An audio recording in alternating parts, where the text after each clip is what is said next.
So we can go live. Hey, well, hello. This is Brett Johnson, and this is Cybercrime 101. It is about 11 p.m. It's a little bit after 11 p.m. Eastern, and we don't have our signage up yet, but hey, it is Cybercrime 101. This is the relaunch, and you'll forgive the lack of energy because at the same time, got someone in there asleep. I made the comment that this might become the coast to coast of Cybercrime podcast, and it very well might be, because tonight nothing is off topic. You guys want to ask anything at all, ask it. We try to stay on topic with cybercrime and fraud and scams and the dark web and all that bad stuff that's out there, but we will talk about anything that you guys want to talk about. We're broadcasting live on LinkedIn, on Facebook, and on YouTube, on the Cybercrime 101 channel on YouTube, which only has, right now, it's only got about 611 members. So it's Thursday night. I had this wild idea that what I would do is do the Cybercrime show late at night. And of course, we'll run tomorrow as well, rebroadcast, a rerun. But I don't know how it's going to work. I don't know if it's going to work out. I don't know if anyone's going to tune in or not. This is just kind of a test episode to see how I feel about it, to see if anyone shows up.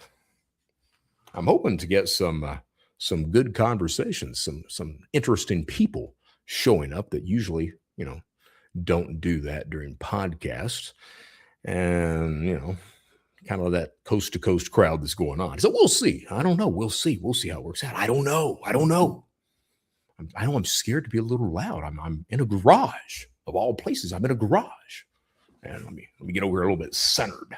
So I'm in a garage and don't want to wake anyone up. The neighborhood's kind of quiet. Only people up this time of night are criminals, like I used to be.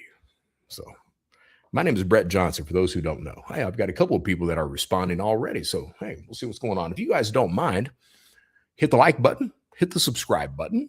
We'll see what's going on. Shut 77 down. Biggest fan. Man, I appreciate you showing up. I truly do, man. I don't know how long we're going to run tonight. I just wanted to kind of do a test, episode of this stuff. You know who I am. I mean, shit, you know who I am. For those who don't, I get tired of saying it. I've said it for over 10, 12 years now.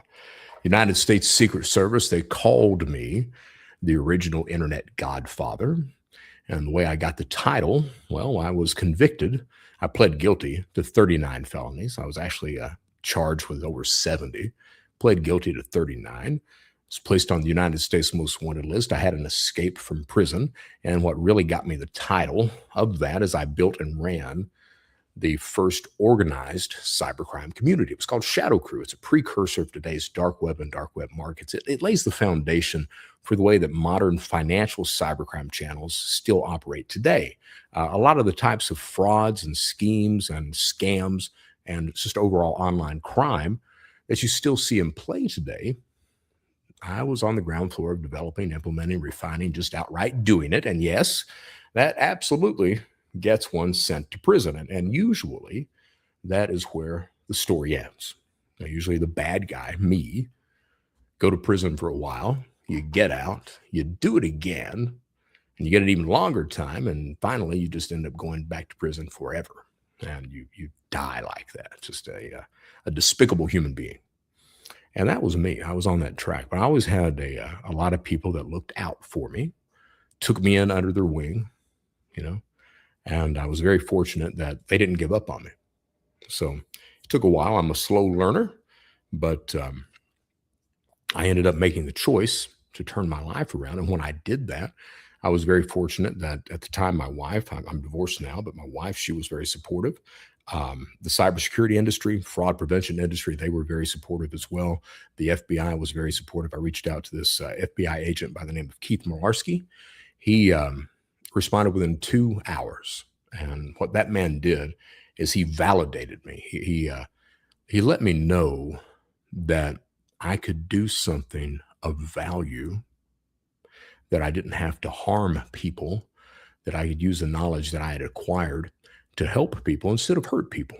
And it gave me that validation that I needed to go out there and speak. And he gave me references, he gave me advice, just an outstanding human being.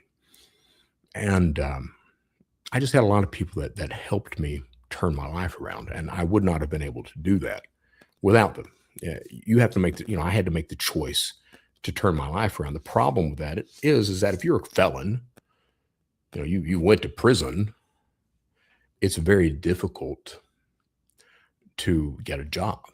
It's very difficult to turn your life around because you go back to the same people, places, and things that you were around when you got arrested, when you were committing crime. And you're released from prison with the exact same tool set with which you went in with.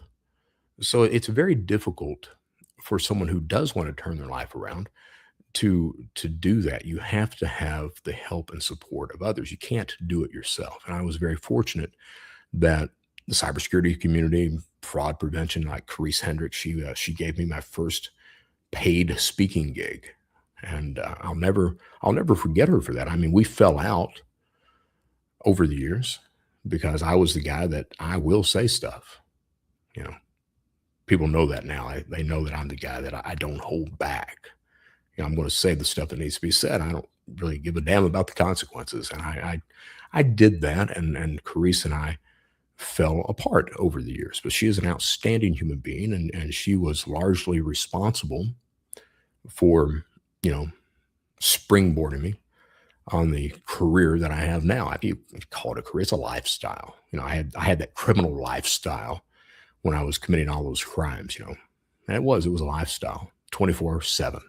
And now I have this other lifestyle where I bust my ass from the time I wake up until I go to sleep. And sometimes I even run midnight shows, like I'm starting this one, which is crazy.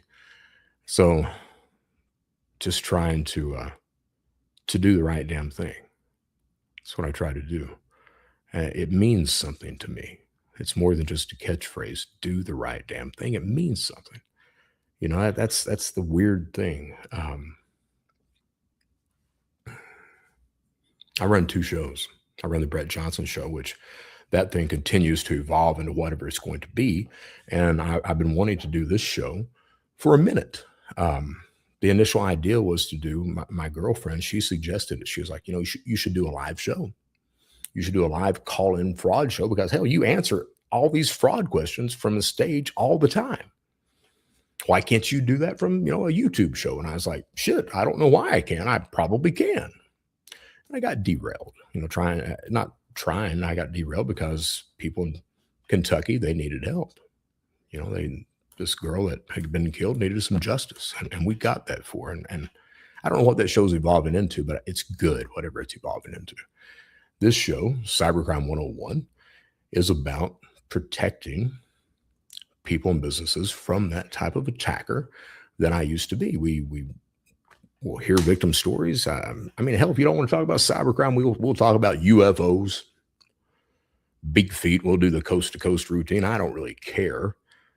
We'll talk about whatever you guys want to talk about because it's late. People out there are bored. And, the freaks come out at night, I guess. Let's see what kind of comments we've got here. We do have some listeners. We've got Amanda Dion Hughes. Well, hello, Amanda. How are you? Eyes on Evil. You're the man. I don't know about that, but thank you so much.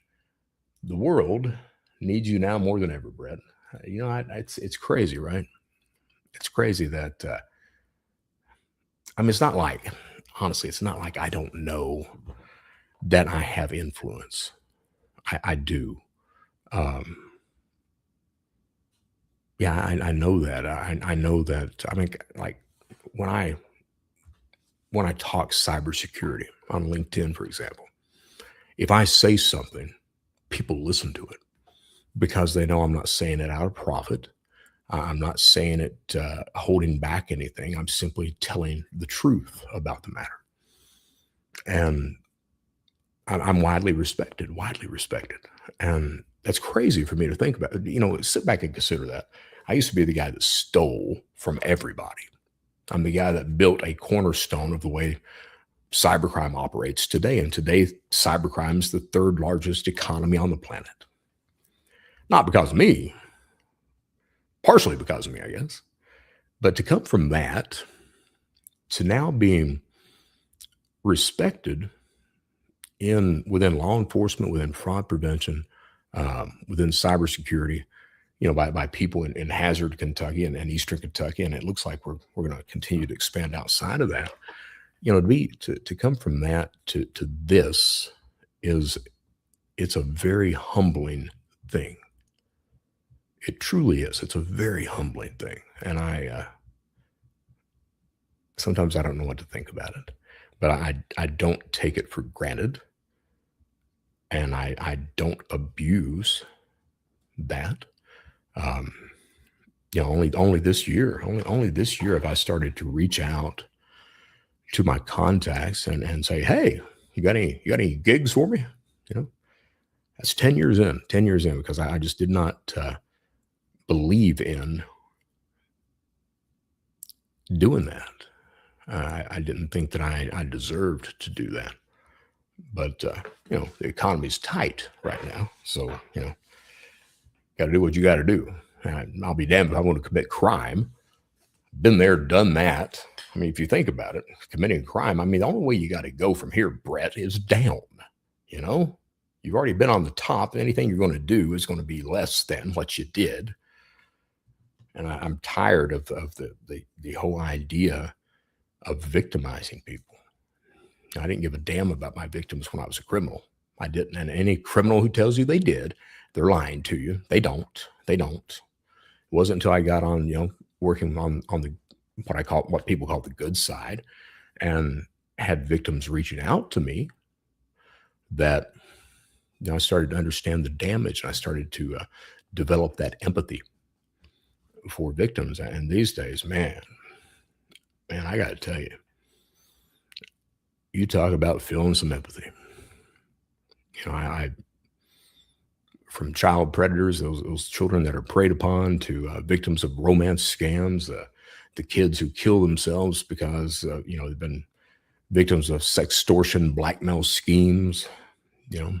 People have lost their homes and houses and livelihoods, and hell, they don't know what to do. And they reach out in some sort of desperation to this former criminal that's now a good guy, thinking that I can get their money back because I used to do all that bad stuff. And typically I'm the guy that has to tell them that no, I can't get your money back. Your money's gone. Your money's gone. And I have people reach out, can you contact the FBI for me? Yeah, I can. That doesn't mean they're going to do anything, because there's so many victims that are out there. A friend of mine, he lost, this was last year, he lost like $35,000 in a cryptocurrency scheme. And just to let you know, cryptocurrency, it's all a scam. It's all the greater fool strategy. You buy a token and you hope someone's a greater fool than you are, and they're going to pay more for it than you did. But he lost $30,000 in a scam, and he calls me up after he loses it, and he even took out a loan to give the scammers, and he hadn't told his wife about it either. And he was like, "Can you help me with FBI?" And I was like, "Yeah, I can contact him. I can do that." Problem is there's so many other victims that have lost so much more. And, those people that ripped him off and ripped these other victims off, guess what? They're not in the United States. They're probably in some country that doesn't like to extradite criminals. The money's gone. It's going to be hard to track them down to begin with. So there's not much that law enforcement can do. Like the FBI, for example, they have like 37,000 employees, 56 field offices across the United States. Only about 300 agents are concentrated on cybercrime. Think about that. 300 agents. Meanwhile, cybercrime as a whole, again, third largest economy on the planet. So you've absolutely got manpower problems. You've got jurisdictional problems. They're in some country we can't get to. In 26 and early 24, I had assisted the FBI. I hate to even use the word assist, but I was connected to the arrest of over 300 fraudsters that the FBI rounded up from Telegram. And they were telling me about it, and they had actually identified a ton more than those 300.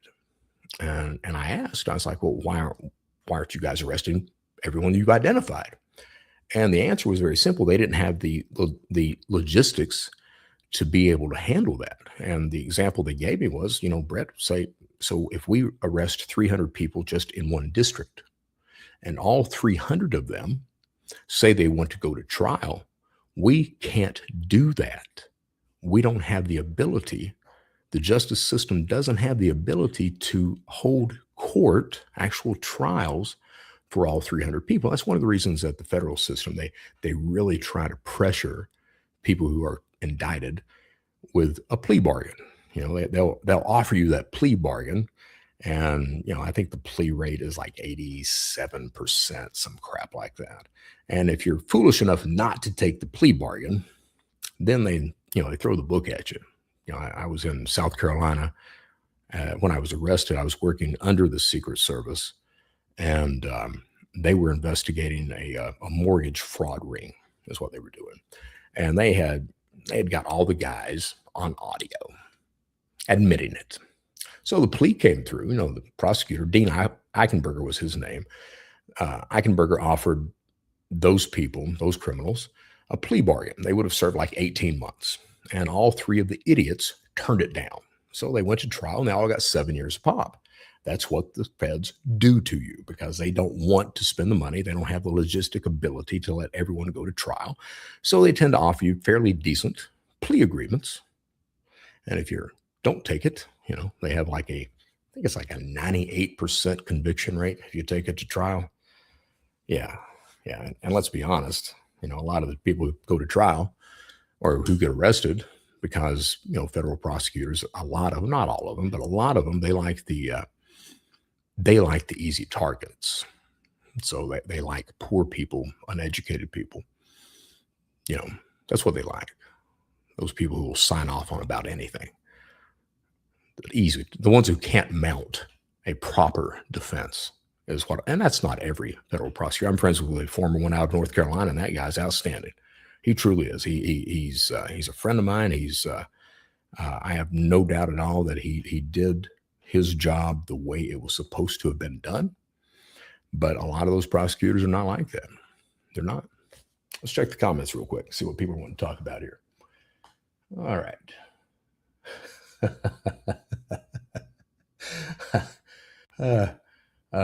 Deborah, I will send you my address as soon as I get off here. All right. What I was chuckling about is thanks, Lindsay, for getting Brett to live stream. I will tell you this. I told her this morning after the Brett Johnson show that I was going to do a midnight show, 11 o'clock. And she was like, what? And I was like, yeah. She's like, what? I was like, yeah. She's like, when are you going to sleep? And I was like, I don't know. She's like, well, how long is it going to last? I was like, I don't know. I said, I'm hoping it's like the coast to coast of shows. And she's like, what the hell is coast to coast? So I told her, I was like, well, it started out, I think it was supposed to be a political show.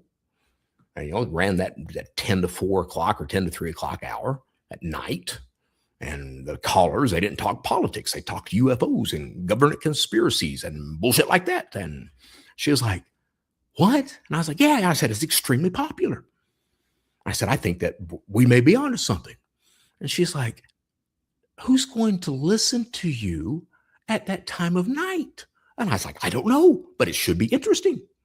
So we're finding out right now. We'll be back tomorrow night. You bet your butt on that one. We will be back. She told me, she was like, hey, can you, do you think you can do a show without all the cursing? And I was like, it's a cybercrime show. I said, I only curse on the Brett Johnson show. And she was like, she looked at me, she's kind of scowled a little bit. She's like, no cursing, right? I was like, no, I said, I don't think we have to do that. I said, but nothing's off topic. Nothing's off topic. We'll handle it all. So I'm not sure she was convinced, shut 77 down, that I should be doing a late night show live about cybercrime. I don't know. Maybe I shouldn't. We'll see how it works out. But right now I'm kind of like, I'm getting in the groove. Getting in the groove a little bit. Got Deborah here saying, send me your address again. I'll send it to you as soon as we get off the show. So I'm getting kind of in the groove. We'll see what happens. I actually think, I kind of think, I mean, there's not many other shows that do this shit this time of night. So maybe we're on to something. I don't know. And I am knowledgeable on the subject. It's not like I'm not. So, Chad Allen, everyone has a past. What's important is what you are doing now. And Chad, I truly appreciate that, man. I truly appreciate that. Yeah, it's I'm the guy, and my cousin Frances Everett, she is on the other show frequently in the comment section. And she knows I have a lot of guilt over my past. And it's evident. I mean, you watch me on Jordan Peterson or Lex Friedman. I think even came through on Megyn Kelly. I was on Business Insider several months ago. I think it's pretty evident that I'm very harbor a lot of guilt about my past, and I try to overcome that. I think I'm succeeding. It's slow, but I use that guilt as well to help drive me in my pursuance of doing the right damn thing. You know, I am kind of on the spectrum, but also that guilt, that necessity that I have, that I have to try to even the scale. I don't want to be remembered as the guy who stole everything. I want to be remembered as the guy who was able to turn that stuff around. So I work really hard about that. On a variety of different things. Sometimes I even succeed, which is kind of neat. So thank you, Chad. I appreciate that, man. I truly do. Let's see what we got here. Susie Powell. Hey, how you doing? Ashley Sparkman. Glad to see you on at this time. There we go. We have somebody that likes me on at this time. You're a great guy, and I love what you do. Cheering you on from Knott County, Kentucky. Ashley, thank you so much. I truly appreciate you, and thank you for tuning in. Let's see what Shutdown says. We have a large racketeering problem in Crossville, Tennessee. All the people that run the town are a generational curse, where criminals and pedophiles frolic freely. And that's one of the things that we've been having that discussion over on the other show. For those who don't know, the other show started, well, it was going, but it morphed into what it is now because of a child predator. There was an accident, and there were two 16-year-olds in a side-by-side ATV, and one of the 16-year-old girls ends up getting killed in that accident. And the town was, the corruption in the town, small town places. And here's the thing, you've got corruption. I mean, you should be able to know that now. We've got corruption, local, state, federal, all the way from the White House, all the way down to mayors of cities and water operators and what have you. The corruption's everywhere. I guess that's part of a country that is, giving up the ghost. We were never going to last as long as Rome lasted. At some point we had to start, breaking apart. And maybe that's part of that. I don't know. Maybe it is. But what happened was that discussion on the other show of like you're saying, the pedophiles and the criminals, it's as if the system itself of those corrupt politicians in office, it's as if the system is protecting those child predators is what's happening. That's absolutely what was happening in Eastern Kentucky. I mean, we had a sheriff that was not doing his job properly. The judicial system was not operating as it should because the parents of that child predator were connected and fairly powerful in that county. So to me, it kind of opens my eyes up a bit. I know this is supposed to be cybercrime, but the idea that you've got such a corrupt system of people that are in there for profit and power, because that's why they're there. I mean, that's why you've got a lot of politicians in there. You take anyone from Donald Trump to Nancy Pelosi. Donald Trump, I think I read the stat that he's profited $1 billion so far from his second term in office. Nancy Pelosi, several $100 million from stock trades to what have you. Yeah. So it's both sides. but the corruption is there, and people are wanting more power, more profit. And I think because of that, they're so used to victimizing their electorate that when someone else is victimizing, they don't really pay much attention to it. Even if it's the rape of a child, they don't really let that register because they're so used to the victimization that they're committing that it doesn't really, yeah, I think that makes sense. It doesn't really, register as it should, which is unfortunate. It's unfortunate. I know I quote the Bible on the other show, but this idea, I said it on Lex Friedman a few years ago. The idea is to help, not harm. Took me a long time to figure that out. People, and we'll have people that come on this show that want advice on how to commit a crime. I had a guy earlier today on the morning show, Brett Johnson show. He wanted to know how to pick a proper dark web marketplace, how not to get ripped off. And because I knew I was doing this nighttime show, I walked him through it. All right, I did, and he could have found that out himself. But it's kind of nifty the way that trust and the way that those platforms operate to inform other criminals that they can be trusted and that they are reliable and that they deliver the products, goods, or services that they say they're going to deliver. It's really neat the way that works, because if you consider it, you've got a lot of criminals, and all those criminals are all looking for the same thing. At the end of the day, they're all looking to profit in some way, and they don't really care who they profit by.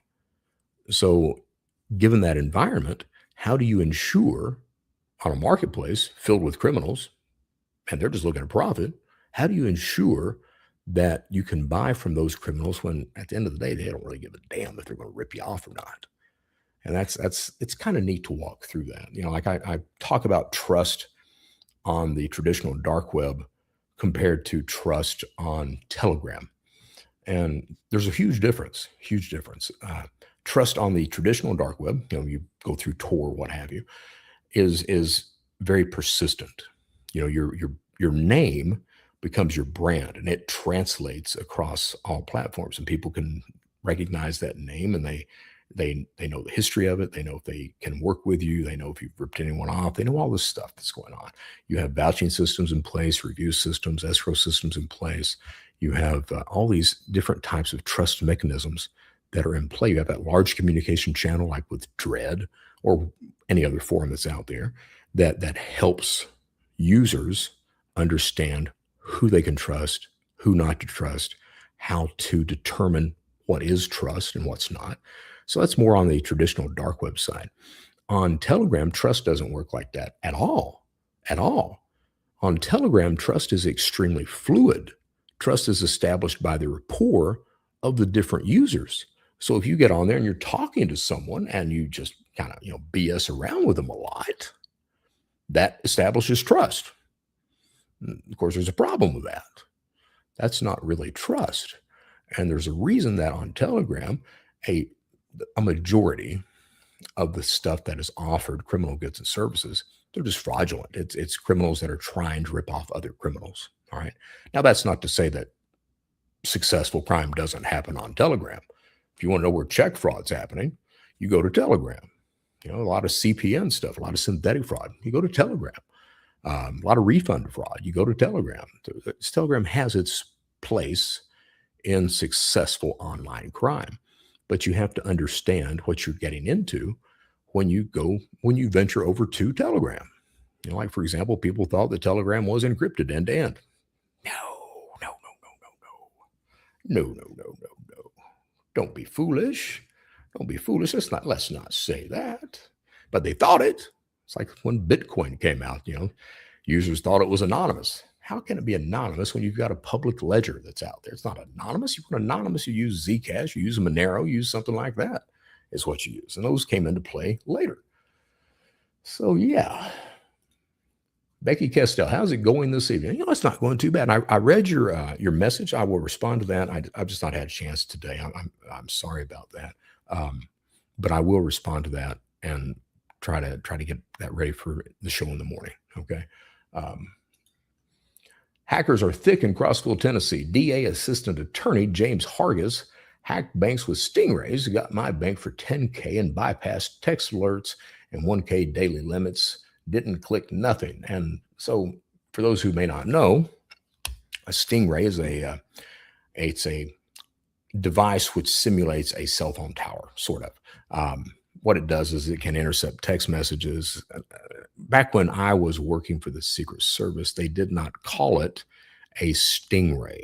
They called it a triggerfish, is what they called it. And I guess through the different iterations and as it advanced in technology, it's now a stingray. But very secretive device. The Secret Service in Columbia, South Carolina, they had one, and it could locate, well, it would tell all the phone numbers within that specific area. It could locate a person, a phone within a 7-foot range. It was a very effective device, intercept calls, messages, all these different things that were going on as well. It's so secretive that like I'm the guy that invented tax return identity theft. So the reason your tax returns are delayed, me, not to be proud of, but me. When I was working with the Secret Service, ripping them off, part of my job was to target other cyber criminals and build a case against them and get them arrested and sent to prison. And what happens is this guy named Daniel Rigmaiden, and you can actually watch this on Netflix. Web of Make Believe, episodes 5 and 6. I'm on it and Daniel's on it. So I teach Daniel how to do tax return identity theft. Now, when I did it, I did it all manually. I was able to file one return every 6 minutes, and I typically would file returns from Sunday through Wednesday.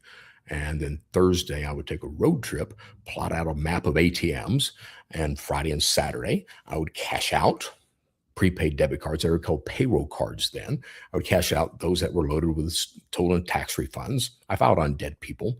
And I would come back to Charleston, South Carolina. I had a house on the water, and in a backpack, I don't have a backpack here right now, but in those JanSport or those, Under Armour backpacks that kids carry to classes all the time, stacked properly with $20 bills, that backpack will hold $150,000. That's 7.5 keys of cash because each bill weighs 1 gram. So 7.5 keys of cash, 20s, would go in a backpack. I had a spare bedroom, and I would just chuck a backpack in the bedroom. And one day you wake up and you open that bedroom door and you're like, I got to do something with all those backpacks. And that's when you learn how to launder money. So I taught Daniel how to do tax refund fraud. Tax return identity theft. Taught him how to do that. He automated it. Of course he did. I mean, shit, I could have automated it, but I didn't really have a need to. I got fast enough manually on my own. I liked doing that. So, but he automates it, and he steals a shit ton of money. And they ended up locating him. They didn't tell him how they located him, because what happens is, in an investigation, a federal investigation, if the investigation uses some sort of advanced technique, the law reads that they can then go back in the paperwork and cover up the technique that they used to identify that criminal. Yeah. So what happens is law enforcement, they locate Daniel Rigmaiden using a stingray, is how they locate him. Well, they covered all that bullshit up. So they offered Daniel a plea bargain. I think they offered him like 7 years. And he says no. Not only does he say no, but he decides he's going to defend himself. And let's be honest, usually, if you defend yourself, you're an idiot. He was not an idiot. So he sits in the county jail. I'm going to tell you guys right now, county jail time is the worst time you can ever serve. It truly is. Being stuck in a county jail, and I think Daniel was there like maybe 2 or 3 years was what he was there. But he ends up representing himself. They give him a laptop. at the county jail, so he can do that. They give him a budget, so he hires some, private investigators, stuff like that. And I guess he files over 1,000 FOIA requests, Freedom of Information Act requests about his case. And whereas a public defender or a paid lawyer probably would not have done that, Daniel does that, and he reads every single one of them. And it just so happens, 3 years into it, that Daniel reads one FOIA request that mentions a device that simulates cell phone towers, Stingray. Well, he sees that. Now, law enforcement, they don't want any information out about that at all. Like, for example, Hamas ended up stealing one back in, well, they stole a triggerfish back in the late 2000s. That was all covered up, but law enforcement doesn't want anyone to know what a Stingray device does. So Daniel has information that, hey, this is used. I'm going to trial with this now. As soon as that's found out, prosecution, what do? Tell you what, you just plead guilty right now. You can walk out. We'll just forget about everything. No more time, sir. No more time to do. You can walk out today. So he gets out at that point. But that's Stingray devices for you. And that's gives you a tidbit on how law enforcement works as well. They are allowed to cover up some of the more sophisticated investigative techniques. To cover it up, they targeted me and wrote to FBI and tried to get them to turn on me into a different person with a similar name. Fell on the run. I'm sorry to hear about that. I truly am. Thank you. Best time of day for me. Deborah, I appreciate you. I truly do. You are outstanding. Ashley Sparkman, highlight. Let's see.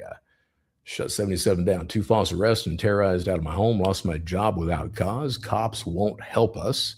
Bank said guilty cops did nothing. Won't even write a report for identity theft. This is one of those, honestly, this is one of those things that a lot of the time, law enforcement is not trained as they should be trained to deal with these types of things. We live in a culture right now, especially when you're dealing with cybercrime. We live in a culture where the victim is often blamed for those crimes. And there's a whole list of phrases that go with that. Why would you click on that link? Why would you send money to someone you don't know? Who would ever believe in gift cards? These things like that. Why would you fall? Who would fall for that? The thing is that anyone can be a victim. Anyone can be a victim. A lot of the time, law enforcement, they're not only not trained on how to deal with victims properly, but they're not trained on cybercrime or frauds or scams and how those operate. They're not trained on that at all. So you'll see, a victim come into a police station or try to report identity theft or something like that, and sometimes you'll get the cop, and it happens more at the local and then state levels than it does at the Fed, but it happens at Fed too. I'll tell you about that in a second. But the problem is that the cops will sometimes, make rude comments, blame the victim, say something that absolutely signals that they're blaming you for being ripped off. And then, they don't know how to handle it because they're not trained or educated on that crime whatsoever. So typically they don't do anything. So you'll report it there and it'll die there because they're like, okay, so where's the criminal? Well, I don't know where the criminal is, or the criminal's overseas someplace. Well, what do you want us to do? You need to contact the feds, and you contact the feds and the dollar amount's so low, they don't do anything. So there's a lot of issues there, a lot of issues. I mentioned like the feds, for example, who's the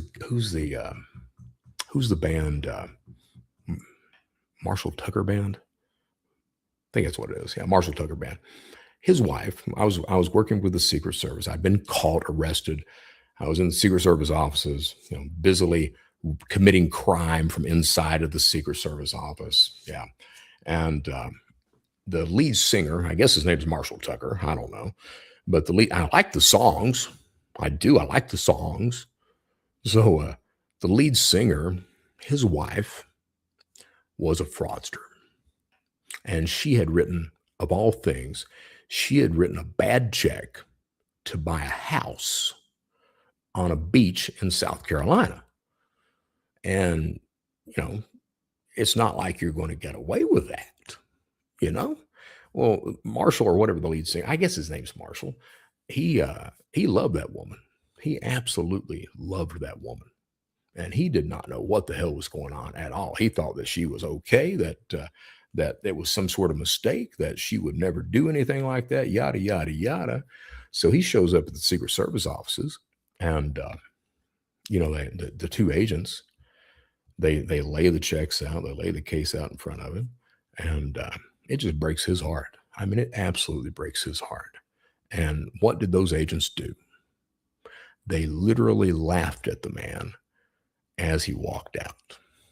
You know, um, so that lack of empathy, like when I was a criminal, that lack of empathy, that lack of proper training on how to deal with someone who is a victim, it absolutely, it's more in the local and state, but it absolutely hits the federal ones too.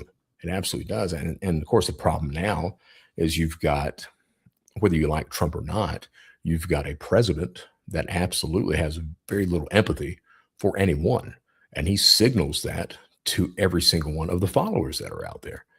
And for us to be a nation that it's, you're being told that it's okay to not have empathy for your fellow human being, to me, that just, it just seems to me that's an absolute recipe for disaster.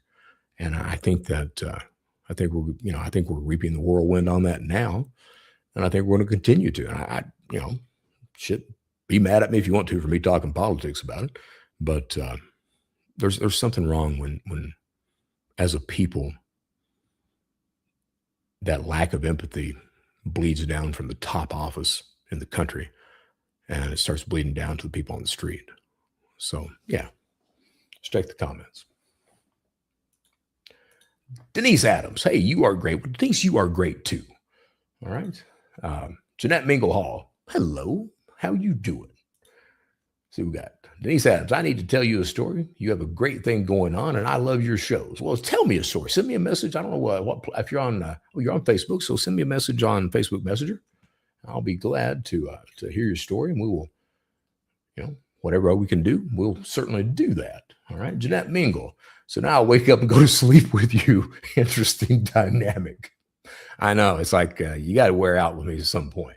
You got to wear out at some point. But I figured that this show is different enough because we're talking about how to talk about crime, specifically scams and fraud and stuff like that, and hopefully how to protect people at the same time. So we'll see. All right, Denise, I got your email. Thank you. James Harold, who has the most money is who gets away with everything. It's money and power. And unfortunately, there's a lot of truth to that. There's a lot of truth to that. If you've got money, you can mount a proper defense. You have power over people. You can sway elections. You can sway public opinion. And because you're able to do that, you can sway prosecutions. You can do all numbers of things. And it's unfortunate that happens, but that is exactly what happens. And there's Madison. I hope you're having a good night. Madison, I hope you're having a good night too. I truly do. Hope you're all right that way. We care about you, Madison. We truly do. Identity theft and hacking everyone's bank with stingrays is cybercrime, right? Well, yeah, identity theft these days. So you got to remember that almost every crime these days, I can think of a few that aren't, but most every crime has some online element attached to it. All right. Like, for example, well, you take the Guthrie woman that was kidnapped, it's got an online element. It had the camera system. The criminal had, the phones. The ransom notes were demanding Bitcoin or whatever the cryptocurrency token was they were demanding. They thought they caught the guy, and it was evidently some Uber, food guy that was delivering stuff. So most crimes these days has some element that is online, and most financial crimes, there's very few that don't have an element of identity theft attached to it. Now, most identity theft is online. Absolutely is. That doesn't mean you can't, still dive into dumpsters. Absolutely, you can do that. Dumpster diving can absolutely produce a treasure trove of good data for any would-be criminal out there. You might come out stinky, but probably profitable at the end of it too. Bethany Lenore Felter, I have missed a few morning shows, so I'm happy to see you're on at night. How's Pookie? Pookie's a little distraught. He is. He's upset that his name was removed from the ballot for Perry County Sheriff. So he's upset about that. He thinks he was robbed, and I have to agree with him that he was. So I have to pet him a lot. Pookie's bedtime is about, is right now, it's 12 o'clock Eastern. So it's about midnight Eastern. Pookie's bedtime was about 2 hours ago. And Pookie is very vocal when it comes to going to sleep. He will let you know in no uncertain terms that it is bedtime. So when I told Pookie that I was doing a midnight show, he looked at me like, I'm asleep at that point. And I was like, yeah, I know you're asleep. Do you want to come on the show? And he's like, no, dude, I'm asleep at that point. Maybe some other day, but not today. So Pookie's asleep, but he's doing pretty well. He's got a buddy, and they are like two little peas in a pod is what they are. You're trying to find the most trustworthy criminal. It's interesting. It's really interesting. You know, the thing is, and it may not be interesting to most people. It's interesting to me. I talk about what it takes for cybercrime to succeed, and what it takes is you have to have three things in play. You have to gather the data. So that's any stolen personal information, like identity theft. It's any tool that you might need, like, spoofed phone calls, or if you're using what's called mimikatz to harvest credentials out of RAM, that's a tool. So it's you gather the data and the tools, and then you go out and you commit whatever crime that you're going to commit with that data. So you steal someone's identity. Criminals don't think of that as a crime, but then whatever they do next, that's the crime. They open up new accounts or take over existing accounts or student loan fraud or what have you. And then finally, you have to be able to cash that crime out. So you gather the data, you commit the crime, and then you cash it out. Now, cashing out is not always cash in an online crime. Criminals look for information, access, data, cash. One of those things or a combination of those things. So that's the cash out. The issue is, and you talk about looking for the most trustworthy criminal, the issue is that a single attacker can't do all three things. That's what's interesting. I mean, you can find some that do, but the success comes in criminals who network with other criminals who are better in areas than they are. So typically, you may have somebody that can launch a man-in-the-middle attack and harvest their own credit card numbers, but the marketplace has suppliers that are much better at that than they are. So they let the marketplace fulfill that need. So you have to network with these criminals. And of course, you have to be able to trust those criminals, which becomes really interesting. How do you trust someone who is trying to rip other people off? And the rule that I came up with on Shadow Crew is that a seller, a vendor, or anyone out there, a criminal, will continue to provide a product or service as long as it is viable for him to do so.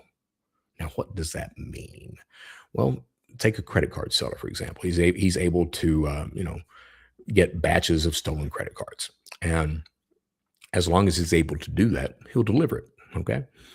But say he gets signaled that law enforcement is going to come in. Well, probably you're not going to be able to rely on that guy much longer. Or he gets arrested. You're definitely going to be able to rely on him at that point. Or he gets a few bad batches of cards. The way the communication channels are set up, like Dread and some of these other forums, these large communication channels, which are a necessity of cybercrime today, the way they're set up, it's almost real time. You will know within hours if a vendor has, got bad product. If that vendor has been stellar, and then all of a sudden that vendor starts selling cards that are dead, you will know that almost immediately because of the chatter of people that are on that communication channel, on that forum. So it works pretty well when we're talking about establishing trust with one criminal and another. It truly does. And trust is really the only thing that matters. You have to trust your criminal peers to succeed. You have to, if I'm looking to victimize you, I have to get you to trust me. Because if you don't trust me, you're not going to give me the information, access, data, or cash that I'm wanting. So trust matters throughout that entire playfield or battleground of cybercrime. It absolutely matters throughout. You take Zelle, for example. Zelle is rife with fraud, and banks are very big about not reimbursing someone who has been ripped off through a Zelle scam. They're very big about that. You had basically the same type of system over in the UK, and what happens was so many fraudsters hit that type of system over there, that type of Zelle type system, that within 2 years, no legitimate people were using it at all because they could no longer trust it. That's what matters. Trust always matters. And it was the CEO of Under Armour.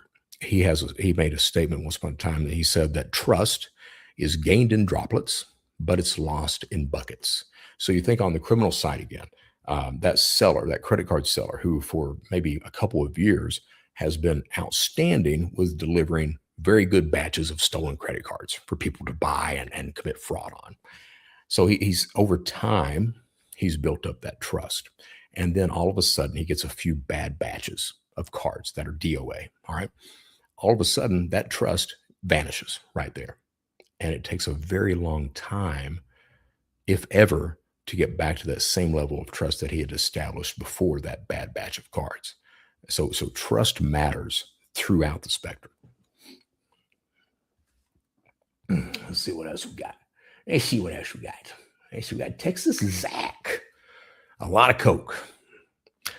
Maybe I'll need a lot of Coke before the show's over. If I'm running 2 shows, one of the morning, one of the night, I don't know. And I'm going to watch that movie too, man. You're going to need a bigger boat. Eyes on Evil. By the way, this Jordan, tomorrow I'll have some good stuff posted on Eyes on Evil social media platforms. Tag me on that. All right. I will absolutely read that. And I'd love to get informed on everything that you put out. All right. I didn't fall for none of that. I'm a faithful follower of pierogi and know better. There you go. Texas Zach again. No fucking way. What are the odds? I know it. Brett, you need a book and a movie. Oh, dude, don't talk to me about that. Oh, man. So my first time I got an agent, all right, they've been talking about a book and a movie forever. First time it was Michael Shannon. I think his name was Michael. I think it was Michael Shannon. Was they had been talking ostensibly about him playing Brett Johnson, which I like Michael Shannon. He's a great actor. So they've talked about him, and that conversation. I've met with production companies over the years as they've tried to figure out. I mean, everyone likes me on screen, but the problem is when you're talking about cybercrime, it's hard to translate that into a show. What are you going to do? You're going to punch away at a keyboard all day, for a reality TV show? No, you're not going to do that stuff. So they've been always looking for reality stuff and trying to shoehorn me into that. No one's ever pulled the trigger on that yet, but I have the conversations frequently. The guy who did NCIS, they shopped when I first turned my life around. They shopped my story to him, and he came back saying, I really like his childhood. And they were like, well, what about the cybercrime and the escape and everything? They're like, and he's like, yeah, that's cool, but childhood, I really like that. So that conversation's been going on. It's been going on. And what ended up happening is the guy who was responsible for the success of the book, he did October Sky. He did The World's Greatest Beer Run. And he did that. It's about the murder of Jimmy Hoffa, the Irishman. He was responsible for the success. The book is called They Paint Houses, I think is what it's called. But he was responsible for all those successes. And they ran his story, my story by him. And I ended up having a meeting with that man. Very successful book, agent.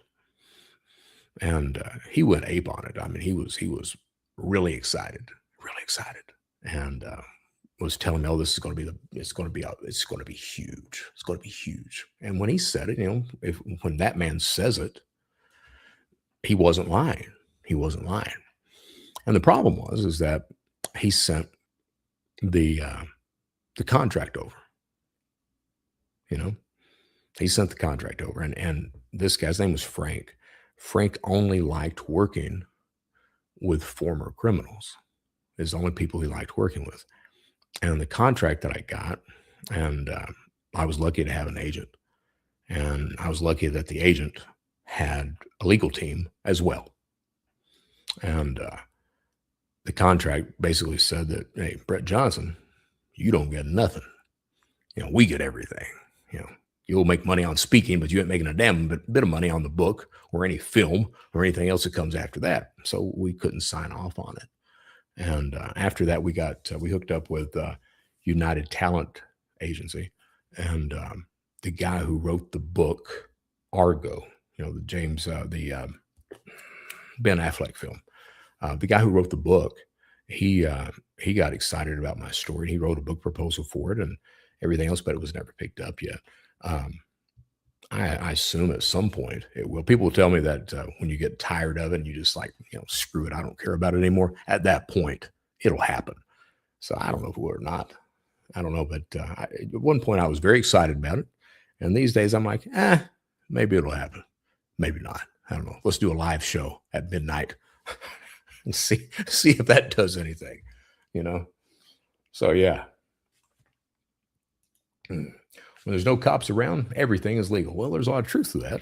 There's a lot of truth to that now. There absolutely is. Madison Parker again. I really care about you guys too, and I'm doing pretty good tonight, actually. Good. I'm glad to hear that. Also, I want to thank you from the bottom of my heart for doing everything that you're doing with Michael right now. I truly feel like justice is finally being served on him. You are doing way more than the judge did. And, like I've said in the past, you got different types of courts. You got different types of courts. You got the judicial. Sometimes you get justice there and sometimes you don't.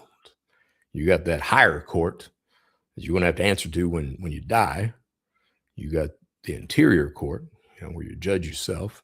And then you've got that court of public opinion.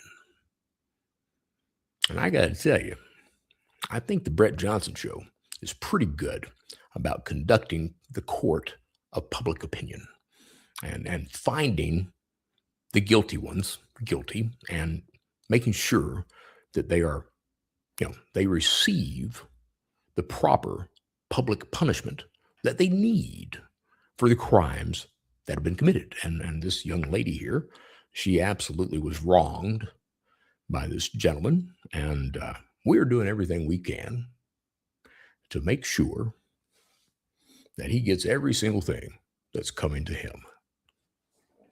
That's what we're doing.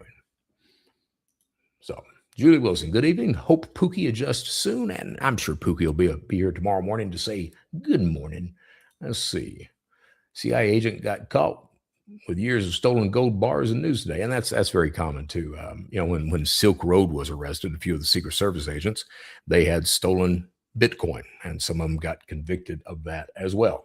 So go figure. Eastern Kentucky strong, Floyd County here. Well, Julie, I appreciate you tuning in, especially this time of night. Thank you so much. All right, so a movie would be awesome, starring Brett Johnson as Brett Johnson. And there was somebody that said that too.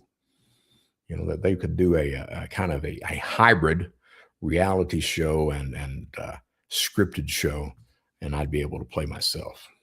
It's not happened yet, so we'll see. But this is what's going on, guys. I wanted to do tonight as kind of a test episode, very little advertising, just to see kind of what would happen. And if you guys don't mind, if you like the show, hit the subscribe button. And here's the thing: we will absolutely discuss anything that you want to discuss. We don't have to talk, straight crime and fraud and cybersecurity and stuff. If you don't want to talk about that, we ain't got to talk about that. This is a late night show. It's called Cybercrime 101, but it's going to become what it's going to become. I promise you that. Whatever you guys want to talk about is what we'll talk about. All right. I'm going to be back tomorrow at 11 p.m. Eastern. and it'll probably run a little bit longer. We'll figure out how many days a week we're going to do this, and then go from there. Back when I was arrested, most online criminals ended up congregating together on these forums Sunday evenings. So we'll probably absolutely do a Sunday evening show. But anything you guys want to talk about, by all means, mention it in the comments. I'll start posting a phone number as well, so you guys can call in and we can talk like that if you want to, and go like that. The idea is to make the show into something that helps people, that helps protect people, but also, if you want to let some steam off, or you want to talk about the FBI, anything from the UFO files to the FBI files on Malcolm X, or what have you, we can absolutely talk about that kind of stuff too. Nothing is off limits. And I mean that. Nothing is off limits. And if you ask me a question, no question is off limits either. I'll absolutely answer any question that you've got, as hard as some of those questions might be sometimes. My name is Brett Johnson. This is Cybercrime 101, the coast to coast of cybercrime podcast. That is what it is. Leave some, I love this right here. Leave some DNA on that like button. You darn Skippy. All right, guys, I'm going to tune in. I'm going to turn in. Probably be a little bit later tomorrow night. And heck, maybe this show will turn into that coast to coast where it's multiple hours late night. Who knows? Who knows? I know I got to get a background going and stuff like that. Just moving studios. But look, I love you guys. I truly appreciate you guys tuning in. You have no idea. I didn't know if I was going to have anybody tuning in. I was like, hell, I may be up here by myself just rattling on. Who knows? But I truly appreciate you tuning in. I do. If you've got any questions, and it doesn't have to be about scams or fraud. But if you think somebody, a family member, a relative, they're maybe being ripped off, they have the potential of being ripped off, by all means, tune into this show. Ask the questions. I can walk you through that. I truly can. If you've got a son or a child that may you're worried about, maybe they'll you get these sextortion schemes that are out there now. Some teenage boy thinks he's talking to a hottie with a body, and that person talks him into sending a picture of their nether region, of Conan the Barbarian, and before they know it, the kid's being blackmailed, and a lot of that ends with the kid committing suicide. So we can talk about all that. I can give advice on all of that stuff. If you need help, I can help you as well. And we can talk about anything else you want to talk about as well. So that's what I do. That's what I do. That's what I do. Yeah, I get me some therapy while I'm doing it too. You guys, I love you. I'm going to check this. I got like 1 or 2 comments added after that. Cool beans, Brett. I love having a place to blow steam. I love you all. We love you too. Truly. And good night to you as well. I hope you sleep well. Lisa Smith. I usually watch the morning show and replay at this time. LOL. Well, it's a different type of show. It's a different type of show. We'll see how successful this show is. Successful or not, I think it's a show that will do some good, and we will continue it. I've been trying to get this off the ground, and now it's off the ground, and I guess this is going to be the time slot right here. Yeah, I guess so. My name is Brett Johnson, former United States most wanted cybercriminal, former bad guy, trying to be a better guy. And sometimes I even succeed at it. You guys stay safe out there. Stay safe out there. Remember, not everyone is out there trying to do the right damn thing. Some people are trying to do the opposite. So it's important that we look out for each other. It's important that we pay attention to each other, that we listen to each other, that we see each other, that we help our fellow neighbor. That's what's important. Because only by doing that, I'll tell you in no uncertain terms, criminals absolutely help each other. They absolutely do. They collaborate, they share, exchange, profit together. And the only way to defeat that is doing the exact same on the good side. Look after your fellow neighbor, pay attention to them, listen to them, see them, actually see them. Even if you hate your neighbor, if they think Elon Musk is about to send them a Tesla, if you can't convince them, have them get up with me and we'll take it from there. All right. I love you guys. I'm turning in until tomorrow night. Well, Brett Johnson show tomorrow morning. Until tomorrow night, 11 p.m. Eastern, just do the right damn thing. Good night and take care.